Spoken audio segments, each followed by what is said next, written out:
안녕하세요. 여러분의 좋아요와 구독, 알림 설정은 사연 보따리에 큰 힘이 됩니다. 오늘의 사연입니다. 안녕하세요. 저는 60대 중반의 여자 김행숙이라고 합니다. 이제 자식들도 다 결혼하고 손주들도 생겨 한 집안의 어른으로서 살아가고 있습니다. 겉으로 보기엔 모든 것이 평온하고 안정적인 삶처럼 보일지 모르겠지만 요즘 들어 제 마음은 점점 무거워지고 있습니다. 그 무게의 중심에는 큰며느리와의 갈등이 자리하고 있습니다. 어디 가서 이야기할 수도 없고 너무 답답해서 사연 보따리에 사연을 보냅니다.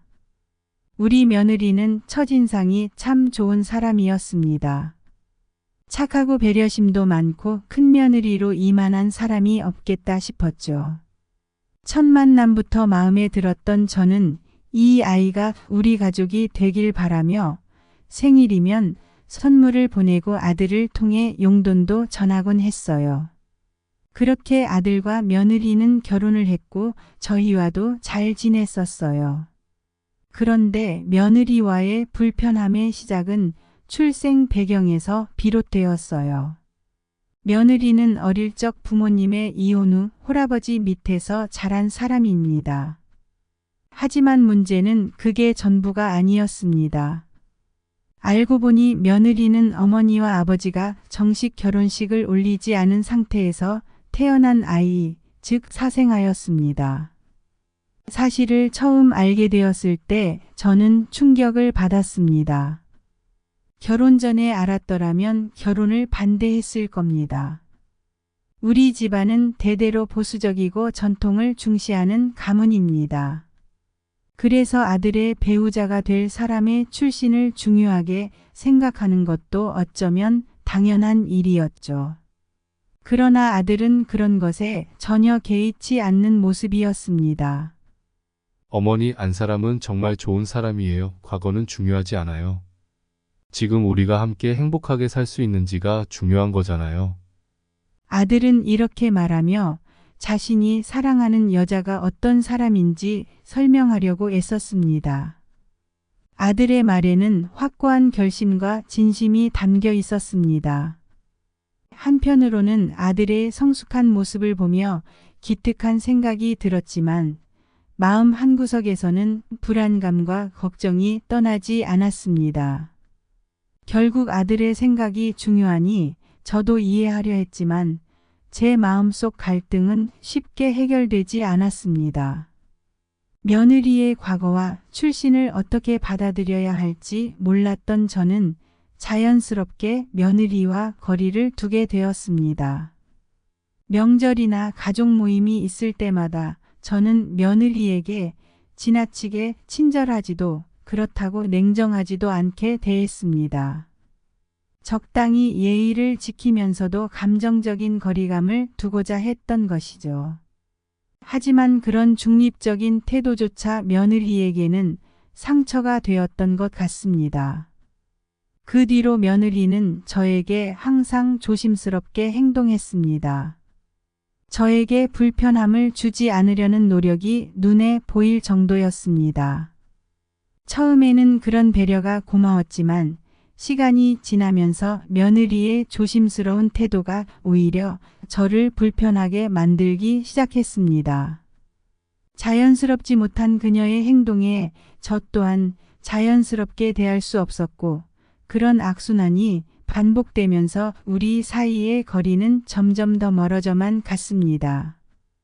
그러던 어느 날 큰일이 터졌습니다. 그것은 손주 돌잔치에서 벌어진 일이었습니다.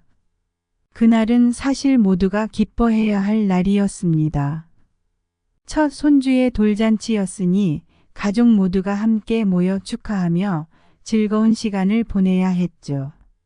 하지만 그날 예기치 못한 사건이 벌어졌습니다. 돌잔치가 한창일 때 갑자기 한 여자가 식장에 들어섰습니다. 그 여자는 바로 며느리의 친모였습니다. 며느리의 친모는 이혼 후로 한 번도 며느리와 연락을 하지 않았다고 들었습니다. 며느리도 예상하지 못한 방문이었던 것 같습니다. 그 여자는 며느리를 보자마자 울먹이며 다가와 엄마를 왜 버렸냐? 이제 와서 너를 찾으려고 이렇게 힘들게 살았어. 라는 식의 말을 쏟아냈습니다. 그 순간 모든 가족들이 어색해졌고 며느리는 울음을 터뜨리며 자리를 박차고 나갔습니다. 저는 그 상황을 어떻게 받아들여야 할지 몰랐습니다. 며느리의 입장에서 생각해 보려고 노력했지만 한편으로는 우리 가족 모두가 그런 복잡한 상황에 휘말리게 되었다는 사실에 화가 나기도 했습니다. 아들과 며느리에게 상처가 될까봐 그날은 내색하지 않았지만 그 사건 이후로 제 마음은 더욱 복잡해졌습니다. 며느리와의 관계는 그 사건 이후로 더욱 나빠졌습니다. 저는 어떻게 다가가야 할지 몰라 멀리했고 며느리는 그런 저를 더 불편해하는 것 같았습니다. 아들은 우리 사이를 중재하려고 노력했지만 쉽지 않았습니다. 며느리도 여러 번 저에게 다가오려고 했지만 저는 그럴 때마다 마음의 문을 열지 못했습니다. 특히 그 돌잔치 사건 이후로는 며느리의 출신에 대한 부담감이 더 커졌습니다. 저는 왜 그녀의 친모가 그런 식으로 우리 가족에게 다가왔는지, 왜 그녀는 며느리에게 그렇게 비난을 쏟아부었는지 이해할 수 없었습니다. 그 사건 이후로 며느리와의 모든 대화는 어색하고 불편했습니다. 며느리가 무슨 말을 하려고 해도 저는 긴장했고 어떻게 받아들여야 할지 몰라서 피하게 되었습니다. 얼마 전 며느리가 저에게 조심스럽게 다가와 말을 걸었습니다. 어머님, 제가 많이 불편하시죠? 제가 어머님께 상처를 드린 것 같아서 마음이 무거워요. 하지만 어머님, 저도 어머니의 가족으로 인정받고 싶어요. 제가 사생아로 태어난 게 제 탓은 아니니까요. 어머님께서도 저를 한 가족으로 받아주실 수 있을까요? 그 말을 듣고 저는 순간적으로 눈물이 나왔습니다. 며느리가 얼마나 힘들었을지, 그리고 그동안 얼마나 많이 참고 견뎠을지를 생각하니 마음이 아팠습니다. 하지만 그 순간에도 쉽게 대답할 수 없었습니다. 아직도 며느리의 출신을 완전히 받아들이지 못한 제 자신이 부끄러웠습니다. 그날 이후 저는 며느리의 말을 진지하게 고민해 보았습니다. 하지만 아무리 생각해도 제 마음속 깊이 자리 잡은 불안감과 거부감을 떨쳐낼 수 없었습니다. 며느리의 출신에 대한 부담감은 쉽게 사라지지 않았고 관계를 개선하려는 노력은 오히려 저를 더 혼란스럽게 만들었습니다. 결국 저는 며느리와의 관계를 포기하기로 결심했습니다. 며느리에게 다가갈 용기가 없었던 저는 다시금 거리를 두기로 했습니다. 아들에게는 미안했지만 제 감정을 솔직하게 표현하는 것조차 버거웠습니다. 며느리도 결국 지쳐갔습니다. 더 이상 저에게 다가오려 하지 않았고 아들도 우리 사이에 끼어드는 것을 포기했습니다. 가족 모임은 점점 뜸해졌고 집안의 분위기는 차가워졌습니다. 손주들을 보러 오는 일도 줄어들었고 명절에도 어색한 분위기만 감돌았습니다. 며느리의 출신을 받아들이지 못한 제 자신이 낳은 결과였습니다.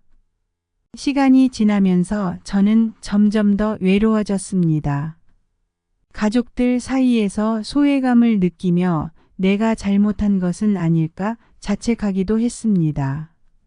하지만 그때마다 저를 가로막는 것은 며느리의 출신에 대한 고정관념과 편견이었습니다. 며느리와의 관계를 개선할 기회가 몇 번이고 있었지만 저는 그 기회를 놓쳤습니다. 이제는 돌이킬 수 없는 상황이 되어버렸습니다. 며느리와의 관계는 완전히 소원해졌고 아들과의 사이도 예전 같지 않습니다. 손주들을 보는 일도 드물어졌고 그나마 있던 가족의 따뜻함은 사라지고 말았습니다. 이 글을 쓰면서도 마음이 무겁습니다. 과거의 상처와 편견이 우리 가족을 이렇게 멀어지게 만들었습니다. 저는 며느리와의 관계를 회복하고 싶었지만 결국 제 자신을 이겨내지 못했습니다. 이제는 후회해도 소용없다는 걸 알지만 마음 한편으로는 여전히 그때 다르게 행동했다면 어땠을까 하는 생각이 듭니다. 하지만 그 기회는 이미 지나가 버렸습니다. 여러분이 이 이야기를 통해 가족 간의 관계에서 무엇이 중요한지 다시 한번 생각해 보셨으면 좋겠습니다. 제 이야기는 여기서 끝이지만 여러분은 저와 같은 실수를 반복하지 않기를 바랍니다.